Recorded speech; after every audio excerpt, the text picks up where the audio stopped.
Hello दोस्तों, आपका स्वागत है आपके अपने यूट्यूब चैनल 10 मिनट की पाठशाला में। दोस्तों, आज से हम मैथ्स को स्टार्ट कर रहे हैं और हम ऐसा लेके चलेंगे कि जैसे आपका सुपर टेट हो गया, यूपी टेट हो गया और लगभग ऑल वन डे एग्ज़ाम जहाँ जहाँ मैथ पूछी जाती हैं उन सबको कवर करते हुए चलेंगे। ठीक है दोस्तों, तो आज हम अपना चैप्टर लेते हैं, चैप्टर नंबर 1, नंबर सिस्टम, संख्या पद्धति। इसके अंतर्गत हम लोग पढ़ेंगे समरी संख्या। समरी संख्याओं को दोस्तों हम लोग ऐसे समझ सकते हैं जैसे इंग्लिश के अल्फ़ाबेट्स होते हैं, हिंदी के वर्ण माला होती है, वैसे भी मैथ्स में जितनी भी संख्याएं होती हैं वो सभी समरी संख्याएं होती हैं। ये सभी संख्याएं समरी संख्या के अंतर्गत आती हैं और समरी संख्या को हम लोग दो पार्ट्स में डिवाइड करते हैं, एक वास्तविक संख्या और एक काल्पनिक संख्या। वास्तविक संख्या को रियल नंबर कहते हैं और काल्पनिक संख्या को इमेजिनरी नंबर कहते हैं। ठीक है दोस्तों, और सभी संख्याएं वास्तविक होती हैं। जितनी भी संख्याएं होती हैं मैथ में, हम लोग जितनी भी संख्याएं देखते हैं वो सभी वास्तविक होती हैं, लेकिन कुछ परिस्थितियों के कारण यह काल्पनिक बन जाती हैं। ठीक है दोस्तों, यहाँ तक समझ में आया। उसके बाद हम लोग देख लेते हैं वास्तविक संख्या रेखा। ठीक है दोस्तों, ये हम केवल समझने के लिए है। आप केवल इतना समझ लें इसमें कि जैसे ये जो ब्लॉक्स बने हुए हैं 0 से 1, 1 से 2, 2 से 3, किसी एक वास्तविक संख्या से दूसरी वास्तविक संख्या के बीच अनंत संख्याएं होती हैं। बस आपसे इतना ही पूछा जा सकता है। ठीक है दोस्तों, उसके बाद हम लोग पढ़ लेते हैं काल्पनिक संख्या। जैसे काल्पनिक संख्या को आप ऐसे समझ सकते हैं, जैसे यहाँ पे लिखा है √4 का मान +2 या -2 होगा। लेकिन अगर आपसे मैं पूछ लूँ √-4 का मान क्या होगा तो बताना बहुत मुश्किल होगा। तो एक मैथमेटिशियन थे यूलर ने एक सिंबल दिया था आई से, आयोटा से लिया गया है। ठीक है दोस्तों, तो आई का जो मान होता है i = √-1 होता है। ठीक है दोस्तों, तो i का मान √-1 होता है। तो √-4 को दोस्तों हम लोग इस तरह समझ सकते हैं कि √4 को √-1 इंटू √4 कर सकते हैं। तो i √-1 की वैल्यू अभी हमने पीछे पढ़ा था कि i होती है और √4 का मान +2 या -2 होगा। तो इस तरह हमारी जो वैल्यू आ जाएगी +-2i। और यहाँ पे हम लोग i के कुछ वैल्यूज़ देख लेते हैं। i = √-1 होता है, i² का मान =-1 होता है, i³ को -i होता है, i⁴ का मान +1 होता है। ठीक है दोस्तों, इस प्रकार हम कह सकते हैं कि ऋणात्मक संख्याओं के वर्गमूल को ज्ञात करने की प्रक्रिया को काल्पनिक संख्या बना देती है। ठीक है दोस्तों, और अब हम लोग समझ लेते हैं वास्तविक संख्या। वास्तविक संख्या दो प्रकार के थे, एक परिमेय संख्या और एक अपरिमेय संख्या। परिमेय संख्या को रेशनल नंबर कहते हैं और अपरिमेय संख्या को इर्रेशनल नंबर कहते हैं।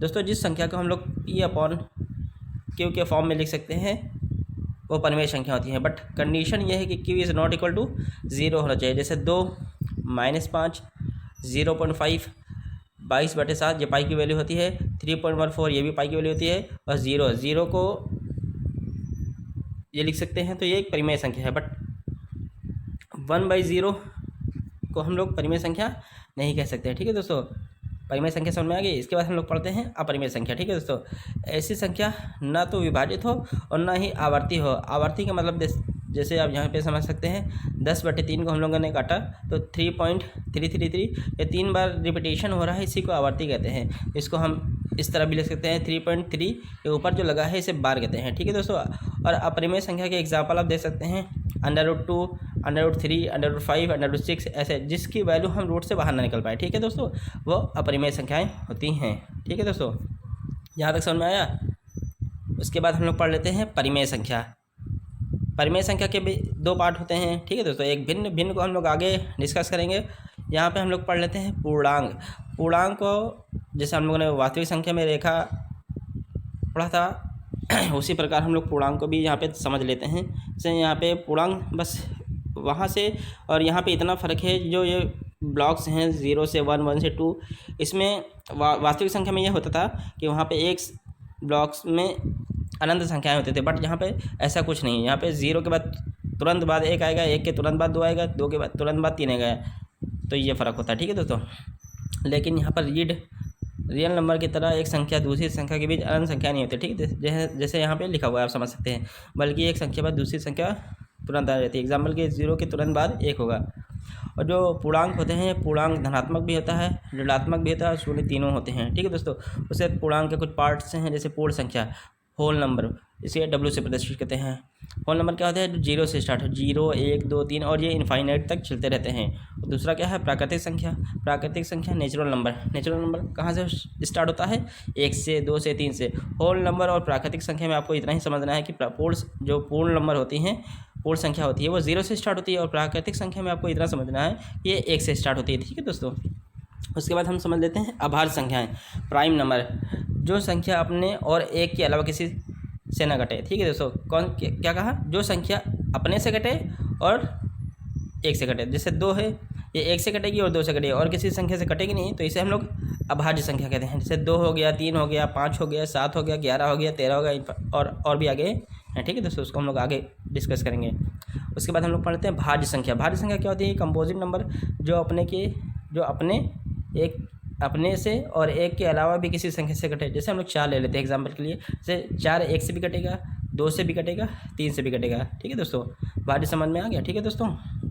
उसके बाद हम लोग पढ़ते हैं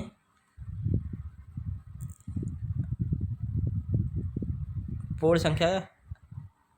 पूर्ण संख्या में 2 अन्य प्रकार की संख्याओं का जिक्र होता है।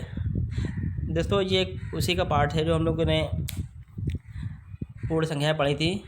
इसमें आप इतना समझ लें, सम संख्याएं होती है, विषम संख्याएं। इसके बारे में हर कोई जानता होगा कि सम संख्याएं कौन सी होती हैं। इवन नंबर क्या होता है? 0 2 4 6 8 10, ये सभी सम संख्याएं होती हैं। और सम संख्याओं को ये भी बात याद रखना कि यह धनात्मक और ऋणात्मक दोनों हो सकती हैं।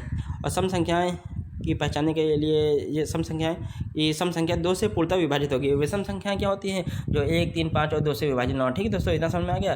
ठीक है दोस्तों। मिलते हैं हम लोग इसके आगे नेक्स्ट वीडियो में। ठीक है दोस्तों। थैंक यू देखने के लिए।